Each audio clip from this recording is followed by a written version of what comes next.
সবাইকে স্বাগতম প্রমিসেস জানতে চাই। আমি নুসরাত রহমান আজ পুরো পর্ব জুড়ে আপনাদের সঙ্গে আছি এবং সঙ্গে আছেন সালেহ সিদ্দিকী। তিনি বিশ্ববিদ্যালয় শিক্ষক এবং মনোবিজ্ঞানী। আমাদের এই অনুষ্ঠানে আরো অনেকবার এসছেন, আজও আবার আছেন এবং আজকে আমাদের যে আলোচ্য বিষয় সেটি হচ্ছে কিশোর বয়স ও মাদকের হাতছানি। কেমন আছো অনেক? আমি ভালো আছি, আলহামদুলিল্লাহ। তো তোমার কাছে আসা এই কারণে যে তুমি বহু বছর ধরে শিক্ষকতার সঙ্গে আছো, স্টুডেন্টদের সাথে অনেক বছর তোমার ক্যারিয়ার। তো সেখানে আসলে তুমি অ্যাডোলেসেন্টদেরও পেয়েছো। তুমি বিশ্ববিদ্যালয়ে পড়াচ্ছো কিন্তু তার আগের বয়সটাই আসলে অ্যাডোলেসেন্স। তো এই যে কিশোর বয়স, এই কিশোর বয়সটা আসলে মাদকের জন্য কতটা রিস্কি সেটা তুমি বলেছো, কিন্তু কি কি কারণে কি হয় এই কিশোর বয়সে যে কারণে এই সময়টাকে খুব রিস্কি একটা সময় বলা হয়? ধন্যবাদ। যেটা ঘটে সেটা হচ্ছে, মানে কিশোর বয়সে যারা থাকে তারা একটা দ্বন্দ্বে প্রথমে ভোগে। সেটা হচ্ছে যে ফ্রেন্ড ভার্সেস ফ্যামিলি। তো সে কাকে প্রাধান্য দেবে, কাকে গুরুত্ব দেবে, সেই জায়গাটা একটা গুরুত্বপূর্ণ বিষয় হয়ে দাঁড়ায়। ফ্রেন্ডদের সাথে চলতে তার ভালো লাগে, কারণ যে বিষয়গুলো ফ্রেন্ডদের সাথে ঘটে সেগুলো অনেক ইন্টারেস্টিং। কিন্তু পরিবার একটু ট্রেডিশনাল সিস্টেমে তাকে শাসন করে, পড়াশোনা করতে বলে। যেহেতু ওই সময় সে হয়তো এসএসসি, এইচএসসি পরীক্ষার কাছাকাছি চলে আসছে, একটা পড়ার প্রেশার থাকে। তো এবং খুব গাইডেন্স এর মধ্যে সে থাকে সাধারণত। এখন এর বাইরে তো সে মুক্ত জীবন যাপন করতে চায়। ফ্রেন্ডদের কাছে সে অনেক কিছু পায়। তার ইমোশন গুলোকে শেয়ার করতে পারে। তারপরে হচ্ছে তার খারাপ লাগার অনুভূতিগুলোকে শেয়ার করতে পারে। ভালো লাগার অনুভূতিগুলোও তো সিমিলারলি সে শেয়ার করছে। ফলে এই সময়টাতে যেটা হয়, কখনো, কখনো ওই গ্রুপে সে যাদের সাথে মিশছে তাদের মধ্যে ১ জন ২ জন হয়তো আসক্ত।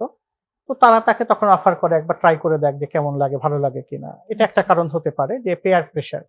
কিন্তু পেয়ার প্রেশারের থেকে আমার কাছে যেটা মনে হয়, গবেষণা এটা বলে যে ব্যক্তির ইন্টারেস্টই কিন্তু আসলে এটার জন্য একটা বড় দায়ী। তো ওই যে কিশোর বয়সে একটা কিউরিওসিটি, যে এটা নিলে কিরকম হবে, ফিল হবে, কেমন লাগবে, এটা তার ভিতরে একটা কৌতূহল কাজ করতে থাকে। এই যে কৌতূহল যে কাজ করলো, সে এটা এই কিশোর বয়সেই কেন সব এত বেশি? কারণ যেটা হয় যে তার জগৎটা তো চেঞ্জ হতে থাকে।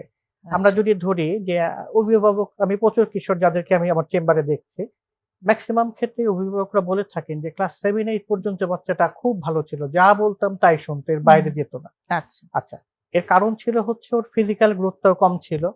ওর মেন্টাল ম্যাচুরিটিটাও বাড়ে নাই। ও অনেক কিছু সম্পর্কে জানতো না। তো সময়ের সাথে, সাথে এটা বাড়ছে। বাড়ার ফলে তখন কিশোররা চিন্তা করছে একটু ডিফারেন্ট কিছু করা যায় কিনা। এখন যেহেতু আগে পরিবারের সাথে মেলাটা কি? পরিবারের সাথে হচ্ছে একটা নির্দিষ্ট ছকের মধ্যে থাকা, একটা নির্দিষ্ট বাসার মধ্যে থাকা। কিন্তু যদি আমার একটা ভালো ফ্রেন্ড সার্কেল তৈরি হয়, যদি এটা পজিটিভ হয়, আমরা ওই অর্থে যদি ধরি, তাহলে তারা আমরা অনেক কিছু জানতে পারি, শিখতে পারি। হয়তো এই যে এখন যে আমাদের যেটা হচ্ছে যে মোবাইল বা ইয়ের ব্যবহার হচ্ছে, সোশ্যাল মিডিয়ার ব্যবহার হচ্ছে। এই সময়টা এসে কিন্তু কিশোররা এই মোবাইল বা সোশ্যাল মিডিয়ার ব্যবহারটা শিখতে পারে। বা ইন্টারনেটে যে ঢোকা বা যেকোনো সাইটে ঢোকার জন্য যে দক্ষতা দরকার, এই সময় এসে তৈরি হয়ে যাচ্ছে। ফলে তারা অনেক কিছু নতুন দেখছে। তাদের কাছে অনেক ভালো লাগছে যে আচ্ছা, এটা তো এরকম। যেমন কাউকে হয়তো স্মোকিং করতে দেখলো, কেউ হয়তো TikTok দেখছে, সেখানে স্মোকিং করা হচ্ছে, ধোঁয়া ছড়িয়ে দিচ্ছে। তো সবাই ওইখানে তাকে প্রশংসা করছে। যদি এটা নেতিবাচক প্রশংসা। হুম, হুম। কিন্তু ওই কিশোর বয়সের মনস্তত্ত্বের ভিতরে ওই জিনিসটা খুব করে কাজ করতেছে, যে আসলে এরকম যদি আমি করি তাহলে কেমন হয়? সে ১ বার করছে, ২ বার করছে। কখনো, কখনো স্মোকিং দিয়ে নরমালি শুরু করছে। তারপরে আস্তে, আস্তে ডিপের দিকে যাচ্ছে বা আরো যে মাদকগুলো আছে সেগুলোর দিকে যাচ্ছে। কিউরিওসিটি একটা বড় সমস্যা হয়ে থাকে। আচ্ছা। আরেকটা ব্যাপার হচ্ছে যে কোন পরিবারে বাচ্চাদের প্রতি খুব একটা মনোযোগী না। যে বাবা-মা ছেড়ে দিয়ে আছে, আচ্ছা ঠিক আছে তোমার মতো করো। উনারা হয়তো সময় দিতে পারছে না। এখন বর্তমান সময়ে যেটা হচ্ছে যে পরিবারগুলো ভেঙে, ভেঙে ছোট, ছোট পরিবার হয়ে যাচ্ছে। বাবা-মা দুজনেই কাজ করে। সো এই বাচ্চাকে যে আলাদা করে সময় দেবে তারা, সেই সময়টা নাই। আগে আমরা যখন যৌথ পরিবার ব্যবস্থা ছিল, ওইখানে কিন্তু অর্থাৎ সে কি করছে এটা মনিটরিং এর জন্য দাদা-দাদি, ফুপু-ফুপা বা পরিবারের অন্য সদস্য তারা থাকতো। এখন এইখানে যখন ঘাটতি ঘটছে তখন কিন্তু তাকে মনিটর করা যাচ্ছে না। সে যেটা ভালো লাগছে সেটাই করছে। তো আচ্ছা। তার মানে তার জন্য সুযোগটা বেশি। আচ্ছা। হুম, হুম। আরেকটা কারণ আমার কাছে খুব গুরুত্বপূর্ণ মনে হয় যে আ মাদকটা পাওয়াটা অনেকটা সহজ হয়ে যাচ্ছে। হুম, হুম। বিভিন্ন কারণে হয়তো মাদক পাওয়া সহজ হয়ে যাচ্ছে। আবার কিছু, কিছু মাদক আছে ওটা খুব বেশি ব্যয়বহুলও না। হুম। তো সেই ক্ষেত্রে যেটা হয় হচ্ছে, আবার মানুষ বিভিন্নভাবে ট্রাই করছে। বিশেষ করে অ্যাডোলেসেন্স ২-১ জনের কাছে আমরা শুনেছি যে, যেমন ঘুমের ওষুধটাকে কেউ মাদক হিসেবে ব্যবহার করছে। যে নরমালি একটা খাইলে একরকম অবস্থা, আচ্ছা ২ টা ৩ টা খেয়ে দেখে কিরকম একটা ভাব হয়। তো এই যে এইরকম যে এক্সপেরিমেন্টের ব্যাপারে এক্সপেরিমেন্ট করতে গিয়েও কিন্তু কেউ কেউ মাদকাসক্ত হয়ে যাচ্ছে। আর যদি আমরা একটা কথা বলি যে কেউ যদি একদম ছোটবেলায় যখন সে বুঝতে শিখছে ৫ বছর, ৬ বছর, ৭ বছর বয়সে যারা খুব নেগলেক্টেড হচ্ছে, তারা কিন্তু ওই অবস্থায় থাকতে চায় না। তারা চায় যে তারা সেন্টার অফ অ্যাটেনশন হোক। এখন ওকে। অ্যাটেনশন হওয়ার সহজ উপায় হতে পারে তাকে একটু স্মার্ট লাগতে হবে, তাকে একটু বড় লাগতে হবে, ম্যাচিউর লাগতে হবে। এইটা কি উপায় হতে পারে? সিগারেট বা অন্য কোনো টাইপের ড্রাগস দিয়ে হয়তো সে নিজেকে স্মার্ট প্রমাণের চেষ্টা করতে পারে। এবং যখন আবার এটা সে স্বীকৃতি পেয়ে গেল, পজিটিভ স্বীকৃতি যখন পেল, তখন কিন্তু এই থটটা তার ভিতরে স্থায়ীভাবে চলে আসলো। আচ্ছা ঠিক আছে, আমি স্মোকিং করলাম, আমাকে সবাই বলল বাহ! স্মার্ট তো। বা আমি একটা নেশা করলাম আজকে, বলল যে বাহ! খুব ভালো হয়েছে তো, তুমি খুব স্মার্টলি কথা বলতে পারছো। কারণ প্রত্যেকটা নেশার তো কিছু বৈশিষ্ট্য আছে। যেমন কোনো নেশা কিন্তু মানুষকে একটু কথা বলতে হেল্প করে, একটু স্মার্ট আচরণ করতে হেল্প করে শুরুর দিকে। এংজাইটি কমিয়ে দেয়। এনক্সাইটি কমিয়ে দিচ্ছে। ফলে তার ভিতরে কনফিডেন্সটা গ্রো করতেছে। সে ভাবে আচ্ছা তাহলে তো নেশা নিলেই তো আমার ভিতরে কনফিডেন্স। আমি সবার সামনে কথা বলতে পারি না। কিন্তু আজকে হালকা একটু ইয়াবা খেলাম। আমি তো খুব কনফিডেন্স ফিল করছি। আমি তো কথা বলতে পারছি। কিন্তু এই যে কনফিডেন্স ফিল করা এটা তো খুব স্বল্প মেয়াদী। যখন ডিপেন্ডেন্সি তৈরি হয়ে যাবে তখন তার পক্ষে ওই জায়গা থেকে বের হয়ে আসা কঠিন। তো আবার সবকিছু কিছু ক্ষেত্রে দেখা যায় যে সব জায়গায় মানে সব পরিবারের হারমোনি একই রকম থাকে না। ফ্যামিলি ডিসহারমোনি থাকে এবং সেখানে ছোট বয়স থেকে বাড়তে বাড়তে কিশোর বয়সে এই চ্যালেঞ্জটা ভীষণভাবে ফেস করে। হ্যাঁ, মানে পরিবারের আসলেই পরিবারের কাঠামো তো এক না। একেক রকম পরিবারে একেকভাবে হচ্ছে। এখন ওই যে প্যারেন্টিং স্টাইল এর মধ্যে ডিফারেন্স আছে। যে কোথাও খুব যত্ন করা হচ্ছে, আবার সাথে, সাথে তার প্রতি খেয়ালও রাখা হচ্ছে। কোনো প্যারেন্টসরা বাচ্চাকে ছেড়ে দিচ্ছে তার মতো। কোনো কিছুতে ইনভলভ হচ্ছে না। আবার কোনো জায়গায় এই যে ডিফারেন্সটা হচ্ছে, এই ডিফারেন্সটাই কিন্তু আসলে এই যে মাদকে জড়িয়ে পড়ার একটা বড় কারণ হিসেবে থাকছে। অ্যাট দ্য সেম টাইম এখনো যে অনেক সিঙ্গেল প্যারেন্ট ফ্যামিলি এই সংখ্যাটাও যেমন অনেক বেড়েছে। বাবা-মায়ের মাঝের ভাঙনটা বাচ্চারা চোখের সামনেই দেখছে এবং তারপর তারা সেটা নিজেরাই প্রসেস করছে। এই মানে এই সময়গুলো আসলে কিশোর বয়সীরা কিভাবে ডিল করে? আ চমৎকার একটা প্রশ্ন। কারণ আমি রিসেন্ট কিছু আমার পুরনো ক্লায়েন্ট আছে, তাদের সাথে আমার ইদানিং আবার কথা হচ্ছে যে কিশোর বয়সে তারা আমার কাছে এসছে। বাবা-মা সেপারেটেড। দুজনে দুজনের মতো প্রতিষ্ঠিত। ফিন্যান্সিয়ালি তাদের অসুবিধা নাই। হয়তো সে মার কাছে আছে। যে স্টুডেন্টের কথা মনে করে এটা বলছি যে মার কাছে আছে। কিন্তু যেটা হয়েছে যে তার জীবনে যে বাবার অনুপস্থিতি, এইটা তার ভিতরে কিন্তু মারাত্মক রকমের একটা প্রতিক্রিয়া তৈরি করেছে। সে হয়তো নেশায় জড়ায়নি। কিন্তু কথা হচ্ছে যে একটা মানুষের মধ্যে তো কিছু নারী সুলভ গুণ, কিছু পুরুষ সুলভ গুণের সমন্বয় থাকতে হয় সে যদি ভালো করতে হয়। একটা ছেলেকেও কিন্তু বেসিক কুকিং স্কিল জানতে হয়। একটা মেয়েকেও কিন্তু বাইরে গিয়ে কি করে কাজ করতে হবে সেই স্কিল গুলো ডেভেলপ করতে হয়। ফলে দেখা গেল যে ও কিছু স্কিল অর্থাৎ একটা পুরুষালী যে স্কিল গুলো আমরা যেগুলো বলি সেগুলো ডেভেলপ করতে পারে নাই। ফলে সে কোথাও চাকরি করতে গেলে অ্যাডজাস্ট করতে পারছে না। কারণ ওই চাকরির একটা এনভায়রনমেন্ট আছে। কখনো এরকম সময় হয় যে যে ছেলে আছে তাকে সে হয়তো ১ কাপ কফি বানিয়ে তার কলিগদের দিল। কিন্তু দেখা যাচ্ছে যে সে এই কাজটা করতে পারছে না। আ এরকম করে তারপরে হচ্ছে যে একটা কোনো কিছু হবে, আয়োজন হবে, তাকে একটু সে রেসপনসিবিলিটি নিলে আচ্ছা ঠিক আছে আমি বাইরে থেকে কিনে নিয়ে আসতেছি। সেই কাজটা করতে পারছে না। অর্থাৎ এই যে পয়েন্টটা আপনি ধরলেন যে বাবা-মার মধ্যে মানে পরিবার যদি সিঙ্গেল মাদার বা সিঙ্গেল প্যারেন্ট যখন হয়ে যাচ্ছে, তখন কিন্তু একটা বাচ্চা বড় হচ্ছে ঠিক আছে, কিন্তু সে ওই যে সব রকম বিষয় নিয়ে তার যে শিক্ষাটা লাভ করা দরকার হচ্ছে না। এবং করলেও তারা বাইরের মানুষের কাছ থেকে করতেছে।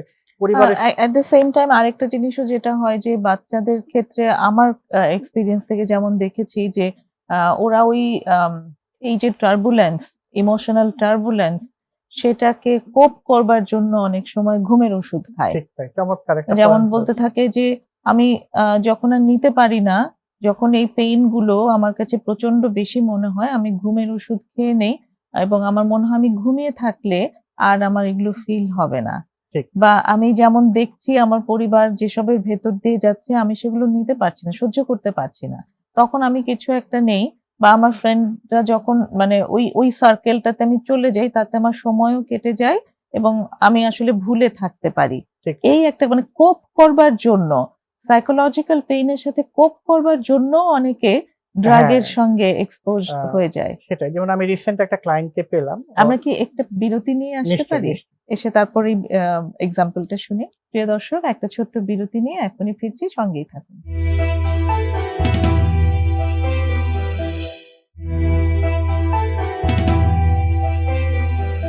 ফিরে এসেছি ছোট্ট বিরতি নিয়ে প্রমিসেস জানতে চাইয়ে।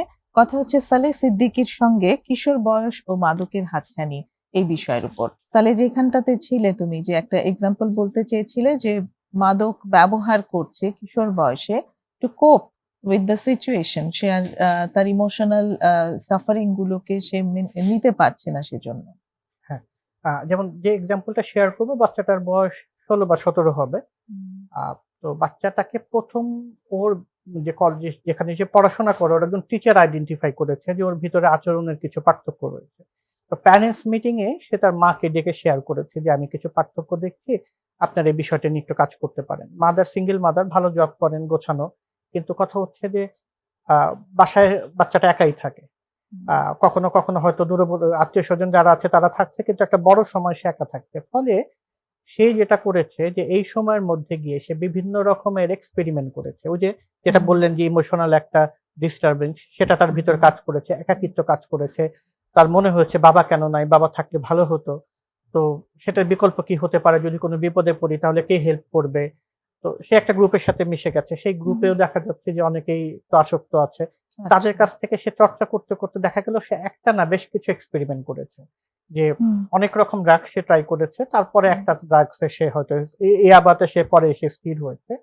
তো সেই জায়গাটা আসলেও যেটা বললাম যে পরিবারে যদি বাচ্চার মানে যত্নের জায়গাটা, টেক কেয়ার করার জায়গাটা, এবং এই জায়গাটা এইরকম হতে হবে যেখানে প্যারেন্টাল কেয়ার থাকতে হবে। মানে মা অথবা বাবার একার কেয়ার না, প্যারেন্টাল কেয়ার বা প্যারেন্টাল ফিগার যারা থাকে তাদের যদি পজিটিভ ইনভলভমেন্ট থাকে তাহলে এই জায়গাটা কমতে পারে। নচেত যেটা হবে যে বাচ্চারা একা থাকতে থাকতে চিন্তা করতেই পারে যে একটা ডিফারেন্ট কিছু চিন্তা করি, আমার তো ভালো লাগে না।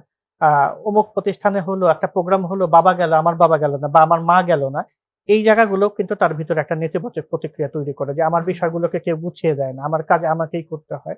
এইটা মাঝে মাঝে প্রচন্ড রকমের হীনমন্যতা তৈরি করে। এবং ওই যেটা বললেন যে ওই আমার যে স্টুডেন্টের কথা বলছিলাম বা যে ক্লায়েন্টের কথা বলছিলাম, ওর কিন্তু শুরু হয়েছে ঘুমের ওষুধ দিয়ে। মানে ওটা মিলে গেল দেখে এটা শেয়ার করলাম যে ওই যে প্রথমে যে ঠিক আছে একা আছি বাসায়, ঘুমিয়ে থাকে, ১টা ২টা ৩টা ৪টা পর্যন্ত সে ঘুমের ওষুধ খায়, মানে নরমাল একটা ঘুমের জন্য। অথচ স্বাভাবিক অবস্থায় হয়তো মানুষ এটা অর্ধেক খেলেই হয়তো তার একটা ভালো ঘুম হয়ে যায়। তার মানে এই যে এটাকেও কিন্তু যে ঘুমের ওষুধের প্রতি এক রকমের ডিপেন্ডেন্সি তৈরি হয়ে যাচ্ছে। এইটা কিন্তু আমি বেশ কিছু জায়গায় পেয়েছি। এবং খুব সহজ উপায় হিসাবে ইয়াং অ্যাডাল্ট যারা আছে বা আমরা যারা বলছি যারা কিশোর থেকে যৌবনের দিকে যেতে চাচ্ছে, একদম 9-10 এ পড়ে বা কলেজে ফার্স্ট ইয়ারে আছে, ওরা কিন্তু স্ট্রেস থেকে বের হওয়ার সহজ উপায় হিসেবে ঘুমের পিলকে বেছে নেয়। এবং এরা কিন্তু খুবই ঝুঁকিপূর্ণ জনগোষ্ঠী। এদেরকে যদি ইনফ্লুয়েন্স করা হয়, মানে যারা যদি কেউ যদি সঠিকভাবে ইনফ্লুয়েন্স করতে পারে, আমি সঠিকভাবে শব্দটা এইভাবে বললাম যে ওরা পছন্দ করে এইভাবে ইনফ্লুয়েন্স করতে পারে, ওদের কিন্তু ড্রাগ অ্যাডিকশনে জড়িয়ে যাওয়ার প্রবণতা কম্পেয়ার টু অন্য সমস্ত বাচ্চার থেকে অনেক বেশি।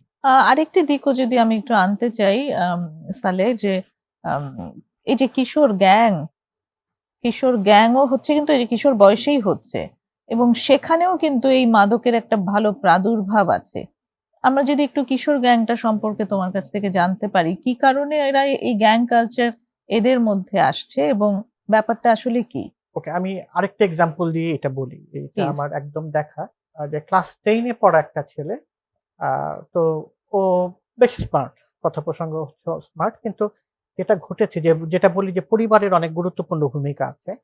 পরিবার কি করে দিয়েছে, ও যখন আ 8 এ পড়ে তখনই ওকে মোটরসাইকেল চালানো শেখানো হয়েছে। যেহেতু বড় ভাইয়ের মোটরসাইকেল ছিল, সে মাঝে মাঝে মোটরসাইকেলটা নিয়ে ড্রাইভ করত।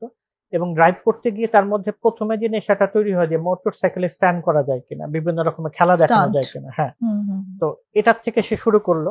তো শুরু করতে করতে একটা গ্রুপের সাথে সে বেশি মেশা শুরু করলো, এবং যারা এই মোটরসাইকেল নিয়ে বিভিন্ন রকম করে। আচ্ছা, এই পর্যন্ত হলে কিন্তু ঠিক ছিল। তো জটিলতা কিভাবে তৈরি হলো, এর মধ্যে তার সাথে একজনের সাথে সম্পর্ক হলো।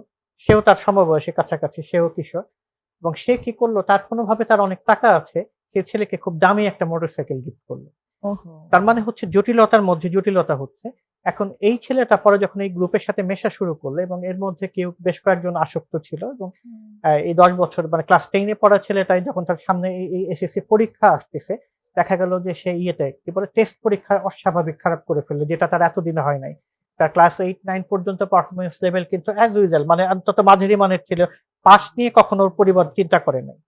তো তখন গিয়ে পরিবার বুঝতে পারলো যে কিছু একটা হয়েছে এবং এক পর্যায়ে জিজ্ঞাসা করতে করতে নিজেরা খবর নিতে নিতে দেখলো যে সে অলরেডি আসক্ত হয়ে পড়েছে। তো সেই ক্ষেত্রে কিন্তু হসপিটালাইজ ট্রিটমেন্ট হয়েছিল একটা সার্টেন লেভেলে। প্রায় তাকে আমরা যেহেতু পরীক্ষাটা মিস করলো, তাকে আমরা প্রায় ৩ মাসের মতো হসপিটালে রেখে ট্রিটমেন্ট করেছিলাম।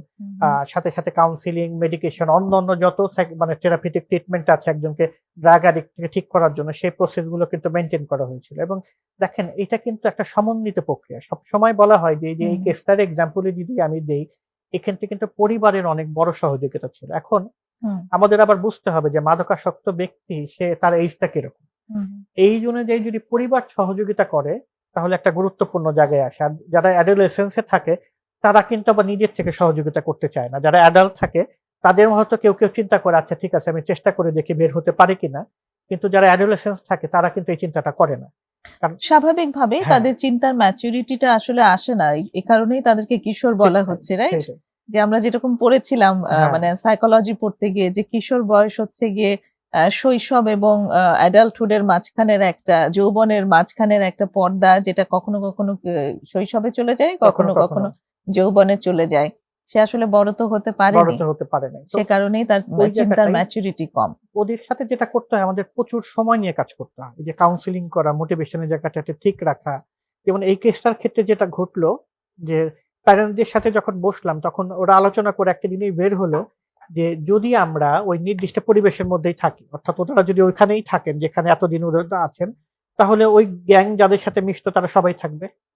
তো তখন তারা ডিসাইড করলো যে আমাদের এই জায়গাটা ত্যাগ করতে হবে, আমাদের এখানে নিজেদের বাসা হোক, অন্তত একটা সার্টেন টাইমের জন্য হলেও অন্য এক জায়গায় ভাড়া থেকে ওকে স্কুলে পাশ করার পরে ওকে নিয়ে যাওয়া হলো অন্য এক জায়গায় ভাড়া থেকে, একদম ওখানে ৫-৬ বছর থেকে ইউনিভার্সিটি লাইফ শেষ করার পরে তারপরে কিন্তু ওরা ফিরেছে আবার নিজের বাড়িতে। তো এখানে তারা অনেক মানে স্টেপ নিয়েছে। তো এখানে অ্যাকচুয়ালি রিস্ক ফ্যাক্টর গুলো যেগুলো, তার মধ্যে বয়সের যে ইম্যাচুরিটি সেটা একটা পাওয়া গেল। এবং এই আমার কাছে মনে হয়েছিল যে এটা সম্ভবত এরকমও যে এই যে বাচ্চাটির কাছে একটা মোটরসাইকেল আছে, সে একটা গ্রুপের সাথে আছে, সেখানে ওকে একটু ইউজও করবার একটা ব্যাপার আছে। মানুষ তাকে কিন্তু মানে এই বয়সী বাচ্চাদেরকে তুমি যেটা বলেছো যে সঠিকভাবে ইনফ্লুয়েন্স, মানে তাদের মতো সঠিক ইনফ্লুয়েন্স করে ওকে ওদের মতো করে কাজে লাগানো, যেখান থেকে ওই যে গ্যাং ক্রিয়েট হয়, তাই না? বাচ্চাদের তো আসলে ওটা বুঝবার বুদ্ধি থাকে না, সেজন্য যে তাকে ইনফ্লুয়েন্স করতে পারে সে তার সঙ্গে ধীরে যায় এবং ওই শক্তিটা অ্যাক্সেস করে, পাওয়ার অ্যাক্সেস করতে চায়। সে যখন গ্রুপে বিলং করছে তখন তার যে নিড গুলো আছে, অনেক নিড কিন্তু গ্রুপ ফ্ল্যাপ করে। ফার্স্ট থিং হচ্ছে যে তার সাথে কারোর সাথে ঝগড়া হলো, তো গ্রুপ হচ্ছে যে they will provide, okay support দিবে যে তোর সাথে ঝগড়া হয়েছে, ঠিক আছে আমরা দেখবো তোকে কে কি বলে। তো ও তখন একটা সাহস পেয়ে গেল, অর্থাৎ রিস্কি বিহেভিয়ার করার টেন্ডেন্সি কিন্তু বেড়ে যাচ্ছে। কখনো কখনো এখানে এই যে মাদকের সাথে কিশোর অপরাধেরও কিন্তু একটা সম্পর্ক রয়েছে, তো এখান থেকে কিন্তু ওই কিশোর অপরাধ গুলো সংঘটিত হচ্ছে। আচ্ছা, আরেকটা ব্যাপার হয় যেটা আমি খেয়াল করেছি, দু একজন পেশেন্টও পেয়েছে এরকম, যাদের একটু ফিজিক্যাল ডিসএবিলিটি থাকে, অর্থাৎ ও হয়তো দেখতে খুব শুকনা, চিকন চাকন, তো ওই যে ফলে কি হচ্ছে, সে সবসময় বুলিং এর শিকার হচ্ছে। যেমন আমি গত পরশুদিনই আমার ইউনিভার্সিটিতে একটা স্টুডেন্টের সাথে কথা হচ্ছিল, সে 4th ইয়ারে পড়ে, কিন্তু তার ফিজিক্যাল গ্রোথটা এরকম যে ফার্স্ট ইয়ারে পরে এরকম মনে হয়, তো এই সমস্যাটা ভোগ করে। তো বলতেছিল যে স্যার আমাকে প্রচুর বুলিং এর শিকার হতে হয়েছে, এখনো পর্যন্ত হতে হয় যে আমি যে ইউনিভার্সিটিতে ফাইনাল ইয়ারে পড়ি এটা অনেকে বুঝতে পারে না, ফার্স্ট ইয়ার মনে করে যে এরকম ব্যবহার করা দরকার ওরকম করে। আচ্ছা, এটা হলো পজিটিভ এক্সাম্পল, শুধু বুলিং এর শিকার হয়েছে, কিন্তু কারো কারো আবার ফিজিক্যাল ডিসএবিলিটি থাকে, যে ও দেখতে খারাপ, দেখতে ভালো না, বা কোনো একটা চোখে সমস্যা, হাতে সমস্যা, এরা কিন্তু মানে নিজের অস্তিত্বকে টিকিয়ে রাখার জন্য ভাবে যে আমি যদি ওই গ্রুপের মধ্যে যেতে পারি, ওইখানে যদি আমি একটা সাহসের কাজ করতে পারি, তাহলে আমি খুব প্রশংসিত হব এবং আমার অস্তিত্ব এখানে ভালো করে টিকে থাকবে। ভ্যালিডেশন পাওয়াটা, সামাজিক স্বীকৃতি পাওয়ার ব্যাপারটা, যে না আমি আছি সমাজের একজন হিসাবে, তো এইটাও একটা বড় কিন্তু কারণ হয়ে দাঁড়ায়। এবং এই কারণগুলোর সাথে সবসময় ড্রাগস অ্যাসোসিয়েটেড, কারণ ওরা যখন ফুর্তি করতে চায়, মাস্তি করতে চায়, তখন ওরা ওই যে এই শব্দ দুটো আমি ইউজ করলাম, তখন ওরা এই ড্রাগসটাকেই খুব সহজলভ্য হিসেবে পায়। তো সুতরাং ওরা ড্রাগসে আসক্ত হয়ে পড়ছে। তো খুবই কানেক্টেড, কিশোর বয়স, কিশোর অপরাধ, মাদক, এই সবকিছু আসলে ভীষণভাবে কানেক্টেড।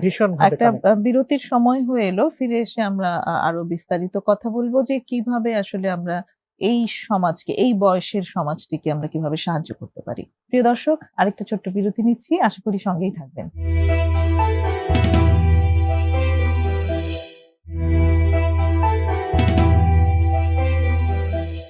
এসেছি ছোট্ট বিরতি নিয়ে প্রমিসেস জানতে চাইয়ে।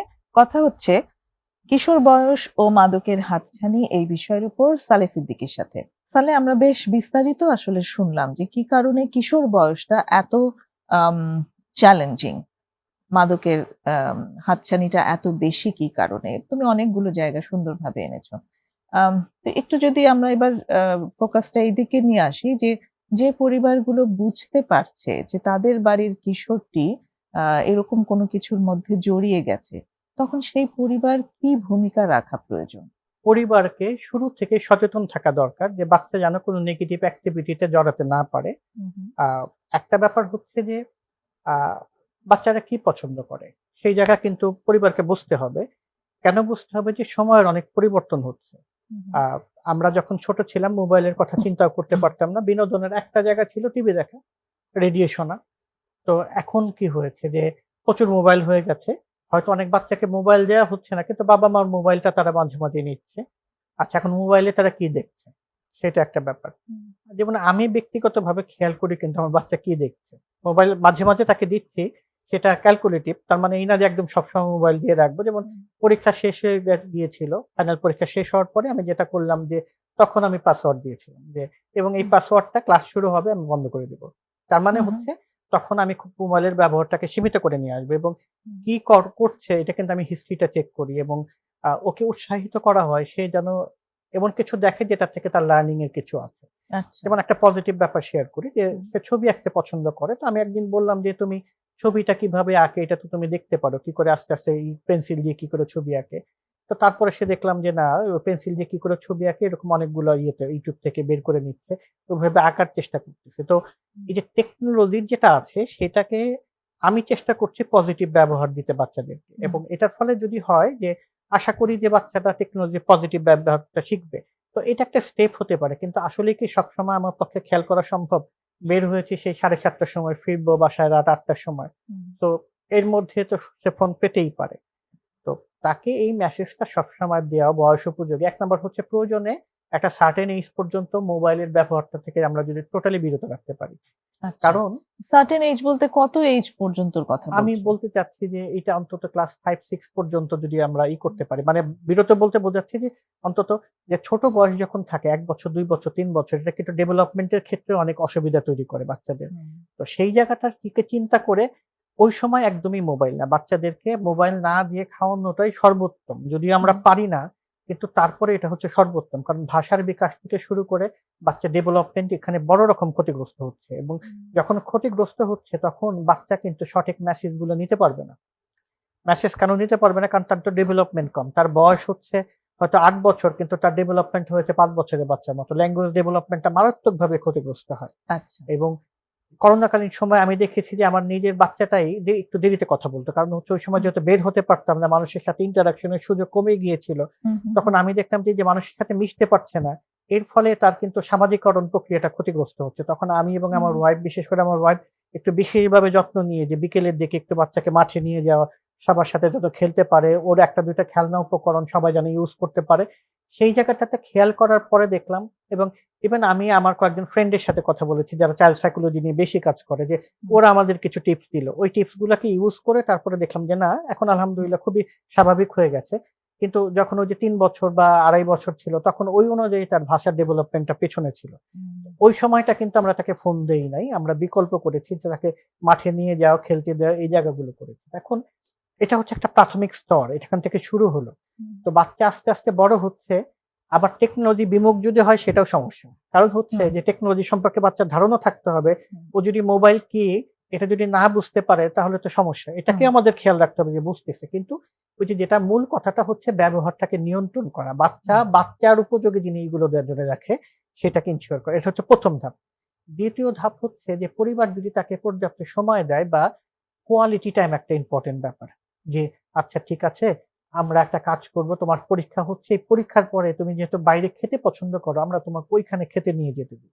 আচ্ছা, আচ্ছা। এর মানে এই না যে অনেক খরচ করতে হবে, বা এটা হুম, বলা যে তোমাকে একটা পছন্দের জায়গায় নিয়ে যাব। তোমার এই ক্লাস টেস্টটা শেষ হোক।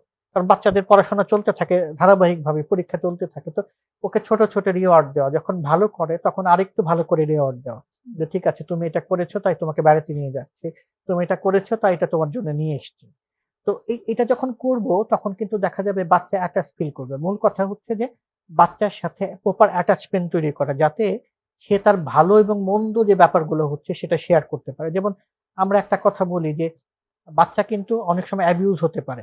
যে সমস্ত বাচ্চারা অ্যাবিউজ হচ্ছে ছোটবেলায়, তাদের ইন ফিউচারে তাদের অ্যাডিকশনের জড়িয়ে পড়ার সম্ভাবনা তুলনামূলকভাবে অন্য বাচ্চাদের থেকে বেশি। আচ্ছা, এই আচ্ছা। যে বাচ্চা যদি ফ্রিলি আমার সাথে কথা বলতে পারে, তখন কিন্তু সে শেয়ার করতে পারবে যে, "মা জানো অমুকে আমার সাথে এরকম আচরণ করেছে। বাবা জানো অমুকে আমার সাথে এরকম আচরণ করেছে।" তো এইটা কিন্তু একটা ৭-৮ বছরের বাচ্চা বলতে পারে চাইলে, তাকে যদি শেখানো হয়। তাহলে বাড়ির পরিবেশটা আসলে কিরকম হলে বাচ্চাটি ফ্রি ফিল করবে তুমি মানে তোমার ভাষ্য মতে?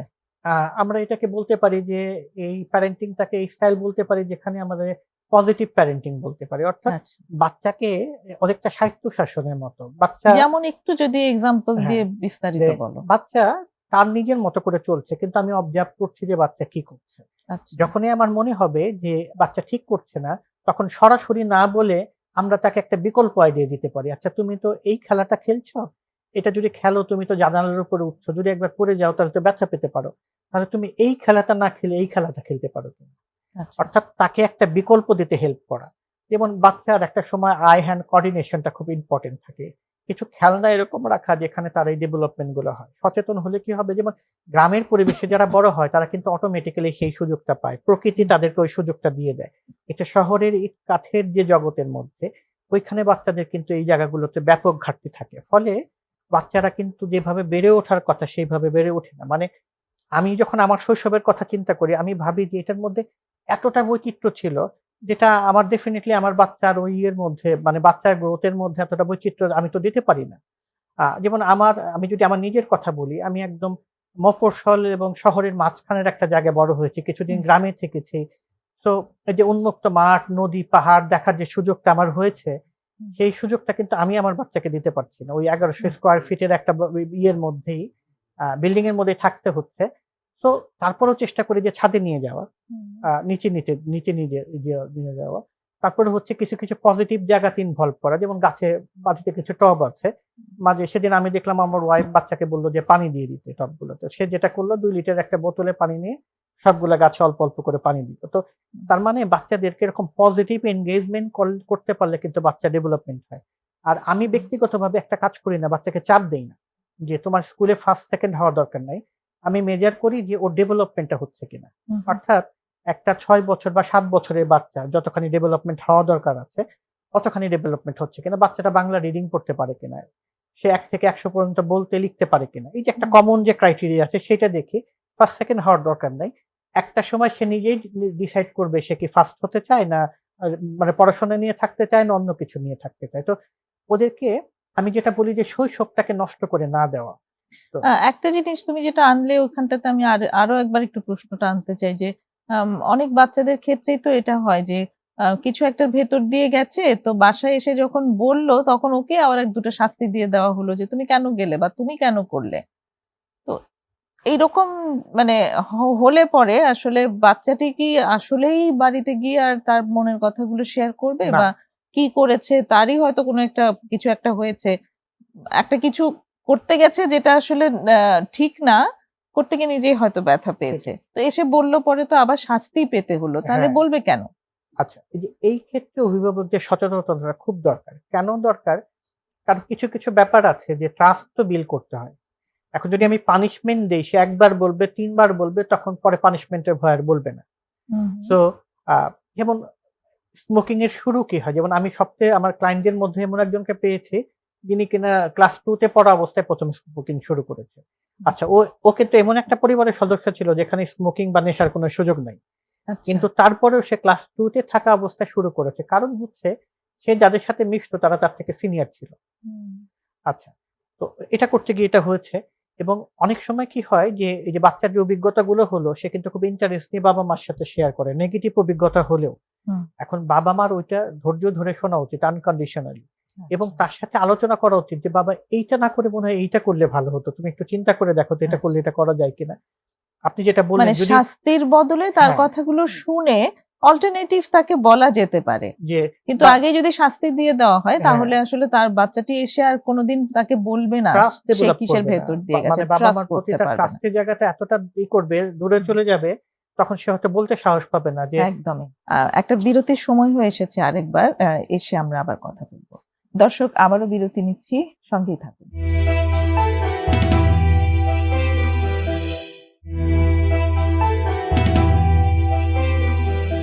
দেখছেন প্রমিসেস জানতে চাই, আবারও ফিরে এসেছি ছোট্ট বিরতি নিয়ে। কথা হচ্ছে সালেহ সিদ্দিকীর সঙ্গে কিশোর বয়স এবং মাদকের হাতছানি এই বিষয়ের উপর।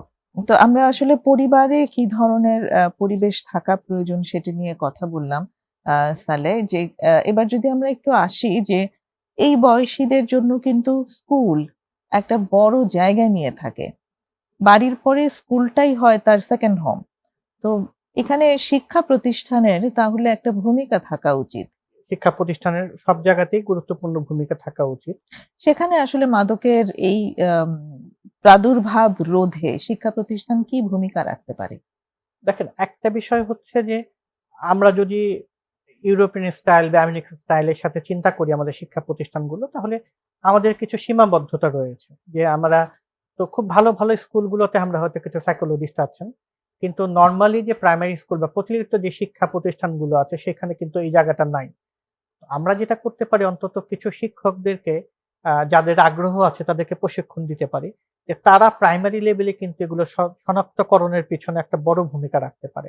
আর আচ্ছা। স্কুলের যে সবচেয়ে বড় ভূমিকা সেটা হচ্ছে স্কুলের প্রোগ্রামগুলো এরকম হওয়া উচিত যে গুড অ্যান্ড ব্যাড এই যে ব্যাপারগুলো রয়েছে হুম। সেই ব্যাপারগুলো যেন ওদেরকে পড়ার মাধ্যমে শেখানো যায়, গল্পের মাধ্যমে শেখানো যায়। আচ্ছা। ক্ষতিকর দিকটা কিভাবে হতে পারে, স্কুলে হুম। যখন কোনো একটা প্রোগ্রাম হচ্ছে, নাটক হচ্ছে, সেই জায়গাগুলোতে এই বিষয়গুলো আসতে পারে। ফলে আচ্ছা।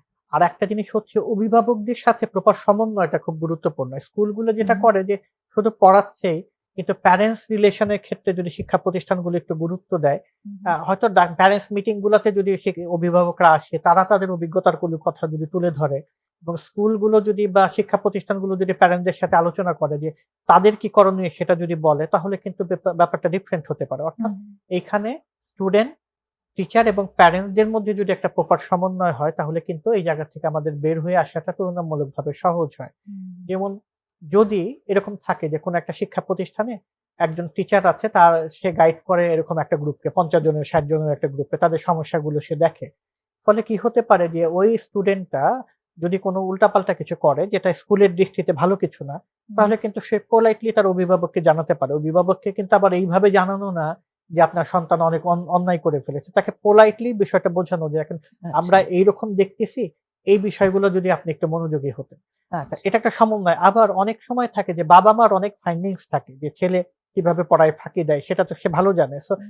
বাবা-মা শিক্ষকদের সাথে সমন্বয় করা যে, "স্যার, আপনারা বাচ্চাটাকে এইভাবে দেখতে পারেন।" অর্থাৎ স্কুলটাকে শুধু স্কুল না রেখে এখানে একটা সামাজিক প্রতিষ্ঠান হিসেবে আমাদেরকে চিন্তা করতে হবে যে এখানে হুম। সমাজের যারা আছে তারা বড় হচ্ছে, তারা শিক্ষা লাভ করতেছে, এবং এই যে শিক্ষা লাভ করতেছে এটা যেন প্রপার হয়, এটার জন্য কিন্তু সমাজের অন্য সবাই যারা আছে তাদেরকে এই জায়গাটাতে হেল্প করতে হবে। হুম। এখানে পুরা সমাজ ব্যবস্থা, পুরা কমিউনিটি কিন্তু একটা গুরুত্বপূর্ণ ভূমিকা পালন করে। আচ্ছা, স্কুলের কথা তো বললাম। এখন যদি আমি চিন্তা করি যে স্কুলে বাচ্চাটাকে আমরা টেক কেয়ার করতেছি।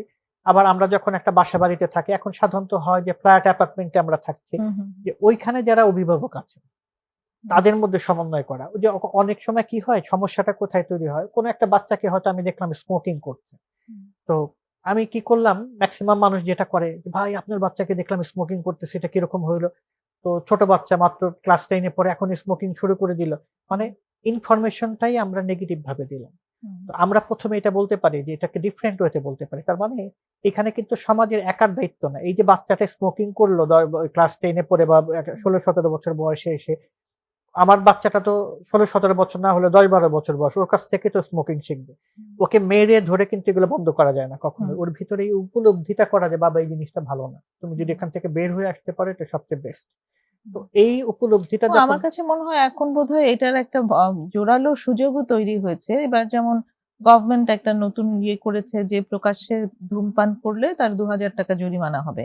এক্সিকিউশন এর বিষয়টা আমি জানি না। এর আগেও জরিমানার ব্যাপারটা ছিল। কিন্তু সেখানে ৳৫০ বা ৳১০০ জরিমানার জায়গায় কিন্তু ৳২,০০০ জরিমানা নির্ধারণ করা হয়েছে। তার মানে আমরা সিগনিফিকেন্সটা কতটুকু তা কিন্তু অনুভব আমরা করতে পারি, অনুভব করতে পারছি। তাই না? তো সেই রকম মানে তার মানে হচ্ছে সর্বস্তরে যদি এই সচেতনতা ক্রিয়েট করা যায় তাহলে হয়তো, এবং শৈশব থেকে, কৈশোর সেটাই। বয়স থেকে, তাহলে হয়তো সম্ভব। দায়িত্ব সবাইকে নিতে হবে। আমরা কমিউনিটি সবাইকে মেম্বার নিতে হবে। হিসেবে আমার কমিউনিটির একটা পার্সন, একটা বাচ্চা খারাপ হচ্ছে, হুম, সেটার ইমপ্যাক্ট তো আমার উপরে পড়বে। সুতরাং আমি যদি এইভাবে হুম, চিন্তা করি যে আমার এই যে বাচ্চাটা খারাপ হয়ে যাচ্ছে তাকে আমরা কি করে করতে পারি, ওই জায়গা থেকে বের করতে পারি। যখন আমরা সবাই একসাথে কাজ করব তখন কিন্তু ডিফারেন্ট হবে। যদি আমি একটু চিকিৎসার দিকে আসি, যে হুম। যদি চিকিৎসার কথাটায় আসি, হ্যাঁ, একটু যদি আমরা চিকিৎসার দিকে আসি, যে যদি কিশোর বয়সে এই আসক্তি চলেই এসেছে তাহলে পরিবারগুলো কি করবে, কোথায় যাবে, কি আসলে ব্যবস্থা? আচ্ছা এখন নরমালি যেটা হয় কিশোর এই বয়সে সাধারণত অ্যাডিক্টেড হয় না। অ্যাডিক্টেড বলতে যেটা বোঝায় যে একদম ডিপেন্ডেন্সি না হলেই চলবে না। সাধারণত এই লেভেলের হয় না। ফলে এই সময় কিন্তু সবাইকে যে একদম হসপিটালে ভর্তি করে একদম দীর্ঘমেয়াদী চিকিৎসা দিতে হবে এরকম না। ২-১ জন যাদের সিভিয়ার হচ্ছে বা যাদের আরো রিস্কি বিহেভিয়ার আছে, অন্যান্য মেইনটেন্যান্স ফ্যাক্টর গুলো আছে তাদের ক্ষেত্রটা ডিফারেন্ট। তাছাড়া কিন্তু আমরা চেষ্টা করলে যেটা করতে পারি ওকে কিন্তু বাসায় রেখেই চিকিৎসা করতে পারি। হুম, আচ্ছা বাসায় রেখে চিকিৎসাটা কিভাবে সম্ভব? এখানে আসলে চিকিৎসাটা কিন্তু আমি অলওয়েজ বলি যে একটা টিম ম্যানেজমেন্ট। হুম, মাদকাসক্তে জড়ানো খুব সহজ কিন্তু বের হওয়া খুব কঠিন এবং বের হতে গেলে অনেকগুলো বিষয়ে কম্পোনেন্টের সহযোগিতা দরকার। ১ম এই হচ্ছে যে ওই ব্যক্তি নিজে, যেটা কিশোর হোক আর অ্যাডাল্ট হোক, সে নিজে ওই জায়গা থেকে বের হতে চায় কিনা। ১ম হচ্ছে ব্যক্তি যদি চায় আমি বের হতে চাই তাহলে পুরা প্রক্রিয়াটা সহজ হয়ে গেল। হুম, 2nd ধাপে এসে যেটা দেখতে হবে যে পরিবার তাকে কতখানি সহযোগিতা করতে প্রস্তুত আছে। হুম, পরিবার যখন সহযোগিতা করবে তার মানে তার জন্য আরেক ধাপ সহজ হয়ে গেল সেখান থেকে বের হওয়া। এরপরে নিশ্চিত করতে হবে সুচিকিৎসা, যেখানে হুম, ফিজিশিয়ান থাকবেন, ডাক্তার থাকবেন যারা স্পেশালি ড্রাগস নিয়ে কাজ করেন। এখানে কাউন্সেলিং সাইকোলজিস্ট থাকবেন, ক্লিনিক্যাল সাইকোলজিস্ট থাকবেন যারা কাউন্সেলিং বা সাইকোথেরাপি দিয়ে মোটিভেশন করবে এবং ও যখন বের হয়ে আসবে তখন ওই যে কমিউনিটির কথা বললাম যে কমিউনিটি একসাথে কাজ করবে ওর জন্য ফিরে না যায়। ওর জন্য কাজের ব্যবস্থা করা, ওর দক্ষতা বাড়ানোর জন্য কিছু করা। কেউ কাউকে হয়তো যে আমরা চাইলে দেশের বাইরে পাঠিয়ে দিতে পারি স্কিল শেখানোর পরে, অ্যাডিকশন থেকে মুক্ত হওয়ার পরে। তো যার জন্য যেটা অ্যাপ্রোপ্রিয়েট সেটা আমাদেরকে করতে হবে। যখন এই সমন্বয়গুলো ঠিকভাবে হবে, তখনই কিন্তু আমরা আশা করতে পারি যে না, আমাদের সমাজে তুলনামূলকভাবে কম বাচ্চারা অ্যাডিকশন এ জড়াবে, কম মানুষ হুম। অ্যাডিকশন এ জড়াবে বা যারা জড়াবে তারা সেই জায়গা থেকে বের হয়ে আসার জন্য চেষ্টা করবে। একটা খুব মারাত্মক জিনিস আছে যেটা হচ্ছে সোশ্যাল স্টিগমা। আম এই অ্যাডিকশন যেমন এখন অনেক বেড়েছে, তেমনি আম স্টিগমাও কিন্তু একবারে কমে গেছে এমনটা না। স্টিগমার জায়গায় আছে। তো যারাই এখন এই ধরনের সমস্যায় পড়ছে, আম তাদের জন্য আসলে আমরা সমাজকে কি মেসেজ দিতে চাই? একটা সাধারণত কারা আসক্ত হচ্ছে? আমাদের সমাজের কেউ, আমার নিজের সন্তান, আমার আত্মীয়স্বজন কেউ, আমার প্রতিবেশী কেউ বা আমার কমিউনিটির কেউ বা আমার দেশের রাষ্ট্রের একটা ছেলে বা মেয়ে। হুম, তো আমি যদি এইটা চিন্তা করি যে ওর সমস্যাটা আমার সমস্যা। আচ্ছা। ফার্স্ট থিং হচ্ছে এইটা যে অর্থাৎ আ মানে ব্যাপারটা হচ্ছে যে যদি সমাজে মাদকাসক্তির পরিমাণ অনেক বেশি বেড়ে যায়, তাহলে কিন্তু পুরা সমাজ ব্যবস্থাটা ক্ষতিগ্রস্ত হয়ে যায়। হুম, এর ইমপ্যাক্ট আমার উপরে পড়বে। সুতরাং আমার স্বার্থে আমাকে যেটা করতে হবে, সবাইকে যেটা করতে হবে, এই জায়গা থেকে যেন না জড়ায় আমাদের বাচ্চা-কাচ্চারা, সবাইকে একসাথে কাজ করতে হবে। হুম, এবং এই ক্ষেত্রে অনেকগুলো প্রতিষ্ঠান, গভর্নমেন্ট অনেকভাবে কাজ করতে পারে। হুম, এক্ষেত্রে শিক্ষা প্রতিষ্ঠানগুলো কাজ করতে পারে। এই ক্ষেত্রে আমাদের যারা লিডার আছেন, যারা আমাদের নেতৃত্ব দেন, প্রশাসনিক বা রাজনৈতিক, তারা একটা বড় ভূমিকা রাখতে পারে। এই হুম, ক্ষেত্রে ধর্মীয় অনুভূতি একটা বড় ভূমিকা পালন করতে পারে। কারণ কোন ধর্মই কিন্তু নেশাকে সমর্থন করে না বা খারাপ আচরণকে সমর্থন করে না। সেক্ষেত্রে ধর্ম একটা বড় ভূমিকা পালন করতে পারে। অর্থাৎ সবগুলো বিষয় যখন একসাথে হবে, তখন দেখা যাবে যে আমরা তুলনামূলকভাবে মানে নেশা কম করছে এরকম একটা সমাজ গড়ে তুলতে পারবো। যে দেখা যাবে যে হুম। কিন্তু দেখা যাবে যে এখানে যারা নেশা করছে সেই সংখ্যাটা কম। হয়তো আমরা এটাকে কখনোই বন্ধ করতে পারবো না। কারণ প্রাগৈতিহাসিক যুগ থেকে মানুষের মধ্যে নেশার ব্যবহারটা ছিল। হুম, কিন্তু এটাকে এমন পর্যায়ে রাখতে পারবো যেটা সমাজের জন্য হুমকি না, আমাদের জন্য হুম। হুমকি না। অনেক ধন্যবাদ সালেহ সিদ্দিকী, আজকে চমৎকার আলোচনা আমাদেরকে উপহার দেওয়ার জন্য। আশা করি দর্শকরা উপকৃত হয়েছেন। ধন্যবাদ সবাইকে। আজকে আমরা অনুষ্ঠানের একেবারেই শেষ পর্যায়ে এসে গেছি, প্রিয় দর্শক। আশা করি আগামী সপ্তাহেও আপনাদেরকে সঙ্গে পাবো। ততক্ষণ পর্যন্ত ভালো থাকুন, সুস্থ থাকুন। খোদা হাফেজ।